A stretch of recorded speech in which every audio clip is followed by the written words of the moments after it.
Nous voilà partis pour la 5e et dernière séquence. On va s'allonger sur le dos et nous allons travailler Scissors. Donc différentes options pareil, du mat work 1 au mat work 2.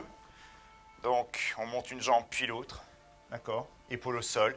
Et simplement, comme vous le sentez, une jambe puis l'autre. Souffle et inspire. L'angle de 90 degrés au niveau du genou reste le même ici, d'accord. Ce n'est pas une flexion du genou, ce n'est pas un mouvement de jambe, c'est vraiment un mouvement de cuisse qui part. On pointe le pied au sol et inspire, revient. Souffle et inspire, d'accord. Ce mouvement va faire basculer le bassin. Vous ne voulez pas grâce à la force de vos grands droits. Quand vous ramenez bien toujours au-dessus des hanches. Si vous ramenez trop, les lombaires vont se plaquer et du coup, les carrés des lombes, ils vont souffrir. D'accord. Donc, grand droit, carré des lombes, toujours travail en synergie. Grand droit, carré des lombes pour empêcher le bassin de basculer dans un sens ou dans l'autre. Ça, c'est notre première option, d'accord. Expire, inspire, expire, inspire. Deuxième option, expire, inspire, expire, inspire. Troisième option avec la préparation abdominale. Expire, inspire, sans écraser les lombaires. Troisième option, mat work 2, jambes tendues. Inspire, inspire, expire, tire. Donc, suivant la souplesse qu'on a au niveau des muscles jambiers, on essaye de tendre plus ou moins, d'accord. Mais si vous tendez vraiment au maximum, vous allez sentir que la colonne va varier. Donc, jambes tendues, pas avoir votre souplesse, c'est 2 mouvements, 2 ciseaux d'inspiration. Et le troisième, on tire sur l'expiration 2 fois. Le fait de tirer 2 fois, les lombaires vont vouloir se plaquer au sol. À vous de bien gérer cette rétroversion du bassin pour éviter que tout ça cambre. D'accord? Donc, à vous de choisir votre option. Soit une jambe, puis l'autre, soit alterner, c'est-à-dire que j'inspire d'un côté et j'expire de l'autre tout le temps, ou soit jambe ici. Mais si on prend cette option, préparation abdominale, on est en mat work 2. Je vais commencer du plus simple au plus compliqué. Placez bien vos 5 référentiels, périnée, ventre entré, respiration thoracique, tout est là.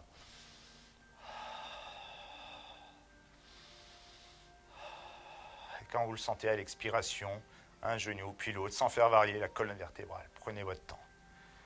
Et on est parti. Inspire d'un côté et expire de l'autre. Ça, c'est niveau 1. Si vous voulez vraiment le premier niveau, simplement expire et inspire. Une jambe après l'autre. Sinon, simultanément, expire, inspire. Préparation abdominale pour mettre un peu plus de contraction sur les grands droits. Stabilité du buste, il ne se repose pas. Et mat work 2, inspire, inspire, expire, tire 2 fois, sans poser les lombaires, sans poser les omoplates. Et souffle. Jambes tendues. D'accord, ce n'est pas le single leg stretch, ça je peux le voir. Non, c'est jambes tendues. 2, et à la troisième, souffle.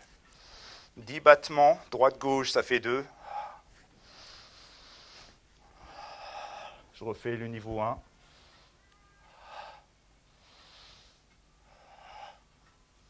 Ou alors une jambe après l'autre. Souffle et inspire. Souffle et inspire.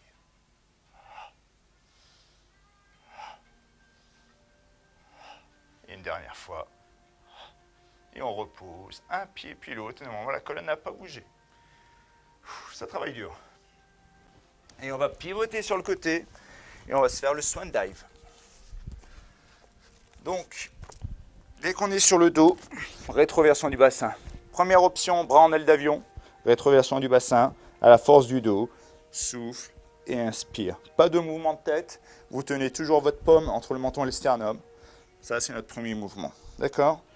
Hop, je vais juste décaler le micro. On va le mettre quelque part ici pour éviter. Hop, si ça va bien. Voilà. Pour éviter que ça vienne taper. Deuxième option, bras en chandelier. D'accord? Coude, hauteur d'épaule, les doigts bien écartés. Toujours la rétroversion du bassin, les pieds toujours largeur au bassin. Et à la force du dos, souffle et inspire. Les mains sont là comme des béquilles. On ne pousse pas dans les mains, c'est à la force du dos. Les mains, je m'en sers simplement pour prendre appui. Mais c'est bien le dos qui monte à l'expire. Et inspire, on redescend vertèbre après vertèbre. La tête n'est pas engagée, on regarde toujours bien le sol. Alignement des cervicales.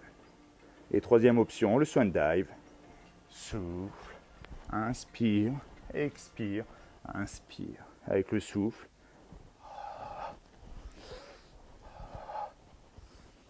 Donc vous voyez bien ici, le mouvement se fait sur mon souffle. D'accord, j'accélère pas mon souffle, c'est moi qui maîtrise le mouvement. Si je prends 3 secondes pour expirer, je prends 3 secondes pour monter. Et je gère mon inspiration devant. Je gère mon expiration derrière et je gère mon inspiration. Ne relâchez pas tout, c'est vous qui maîtrisez le mouvement. Ça demande beaucoup plus de force qu'on ne le croit. D'accord? Donc 10 fois tranquillement. Je commence par l'option 1, bras en aile d'avion. Et nos 5 référentiels, périnée, ventre, respiration thoracique, rétroversion du bassin pour être en symphyse pubienne. Et quand vous le sentez, elle expire.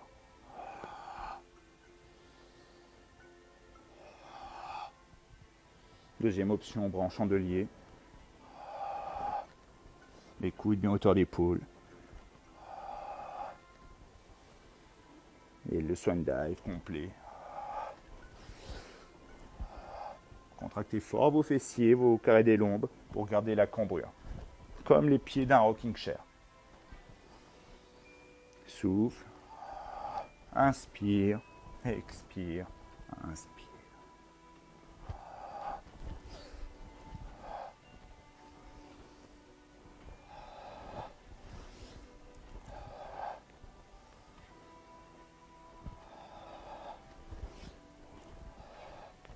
Et encore une fois.